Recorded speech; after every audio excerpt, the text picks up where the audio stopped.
कटिहार का अहमदाबाद प्रखंड का इलाका पूरी तरह खेती पर निर्भर है। वैसे तो ये इलाका करीब 4 महीने पूरी तरह बाढ़ में डूबा रहता है, यानी यहाँ रहने वाले किसानों को हर साल हजारों का नुकसान उठाना पड़ता है।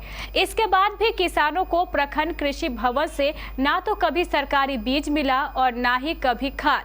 इस सिलसिले में कई बार अधिकारियों को लोगों ने शिकायत भेजी। हर बार अधिकारियों की तरफ से एक ही जवाब आता है कि इस बार ना तो बीज आया है और ना ही खाद। किसानों की माली हालत इतनी अच्छी नहीं है कि वे बाजार से जाकर बाजार रेट पर खाद और बीज खरीदकर खेती कर सके। लिहाजा ज्यादातर लोगों ने खेती छोड़कर मजदूरी करना बेहतर समझा और दूसरी जगहों पर पलायन कर गए। महंगी खेती करने की वजह से लोगों का मुनाफा बेहद कम हो गया है और उनकी लागत अब ज्यादा हो गई है। हमने यहाँ के कई किसानों से बात की। हमने इस सिलसिले में अधिकारियों से भी बात करने की कोशिश की।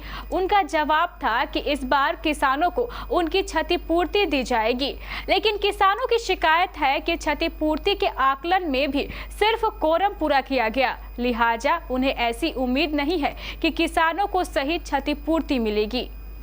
अहमदाबाद प्रखंड की अधिकांश आबादी खेती पे डिपेंड है और आपको बता दें कि अहमदाबाद प्रखंड में प्रत्येक वर्ष बाढ़ का जो त्रासदी झेलते हैं यहाँ के किसान, और किसानों को क्या मूलभूत सुविधा मिल पाती है इनको खेती करने के लिए, यहाँ के ग्रामीण हम उनसे जानने का प्रयास करेंगे। पटुआ बुनते हैं जी, और कुछ करें, कभी कभी मक्का बुन देते हैं। तो बीज वगैरह कहाँ से लाते हैं? दुकान से लेते हैं। और खाद भी दुकान में लेते हैं। क्यों ब्लॉक से क्या क्या नहीं मिलता, हम लोग को नहीं मिलता है। नहीं मिला? नहीं, कितना दाना कितना पानी ब्लॉक से आता है, वही वार्ड मेंबर मुखिया सब मिल करके कहा जाता है। हम लोग को एक कनवा नहीं मिलता है, कुछ नहीं। हमसे नहीं, मक्का का करते हैं, गेहूं का करते हैं और पटवा का करते हैं, जूट का। लेकिन हम लोग दुकान से अपना सामान को खरीद के बोते हैं, बीज ये करते हैं। लेकिन हम लोग को आज तक नहीं खबर है ब्लॉक में आया है या कहीं आया है, क्या हुआ हम लोग को कोई पता नहीं। हम लोग नहीं जाते, नहीं मिलते, जब जानबे नहीं करते तो देगा नहीं, हम लोग को खबर नहीं मिलेगा कोई बात तक हम कहाँ से जाएंगे। अच्छा, एक चीज़ बताएं, अभी जो बाहर से जो आप लोग जो है खरीदारी करते हैं खाद की, वो कितना रुपए पड़ता है? 80 रुपया किलो मिलता है। अभी बीज हमको 80 रुपया किलो मक्का का, गेहूं के बीज लेकर बोए हैं। जूट के बीज 100 रुपया किलो मिलता है। मक्का का बीज 90 रुपया, 80 रुपया, 70 रुपया किलो मिलता है। हालांकि ब्लॉक में भी तो बीज आया हुआ है। कौन आया हमको बताए, हम लोग को किसान को खबर करे। मुखिया हो, नेता हो, सरपंच हो, मेंबर हो, गांव का मेंबर होता है अधिकार। लेकिन वो जाके हम लोग को घर घर बोले कि हाँ भाई मक्का आया है, गेहूं आया है, धान आया है, तब ना हम लोग जाएंगे ब्लॉक में।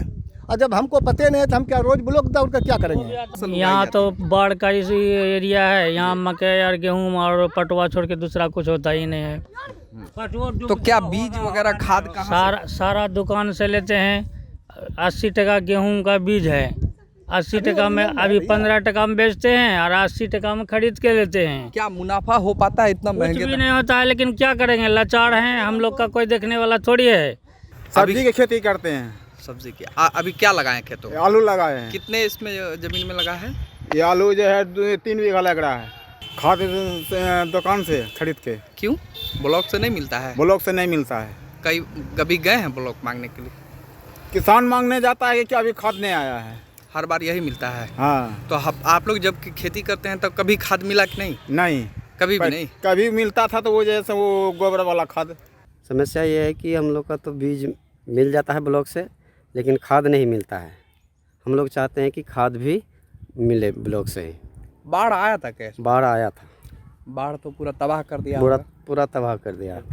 आपकी जरूरत का हर एक सामान ब्रांडेड भी, ऑनलाइन से सस्ते भी। AC, LED TV, fridge, washing machine से लेकर सभी तरह के room heater, geyser, cooker, iron, पंखे, mixie, fancy gas stove, inverter, battery, microwave, OTG, emergency light और बल्ब, इलेक्ट्रिक केटल और घरेलू आटा मिल सहित जरूरत के सभी सामान, सभी तरह के ब्रांडेड मोबाइल और स्मार्ट घड़ियां, वो भी ऑनलाइन से कम दाम पर, हमेशा हर दम।